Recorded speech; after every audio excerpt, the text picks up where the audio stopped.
अकोला आणि जळगावात उष्णतेचा धोका लक्षात घेता जमावबंदी लागू करण्यात आलेली आहे। काल अकोल्यात 45 अंश एवढं तापमान नोंदवण्यात आलं होतं।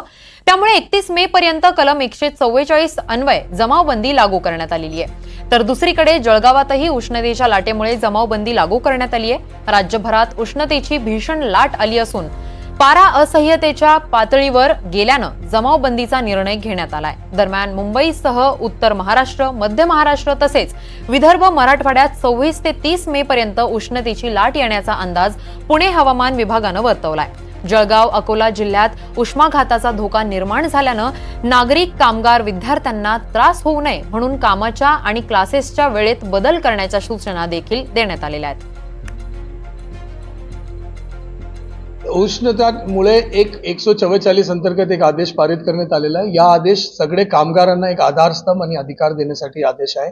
याच्यामध्ये हवामान खात्याने पुढच्या एक आठवड्यासाठी जळगाव जिल्ह्यामध्ये उष्णतेची लाट राहणार आहे म्हणजे असा एक सूचित केलेला आहे। आपण मागचे काही दिवसपासून बघतोय की 45-46 डिग्री टेम्परेचर प्रत्येक ऑटोमॅटिक वेदर स्टेशन जो प्रत्येक मंडलमध्ये जळगावमध्ये लागलेला आहे त्या ठिकाणी आपल्याला हा टेम्परेचर आपल्याला दिसून येत आहे।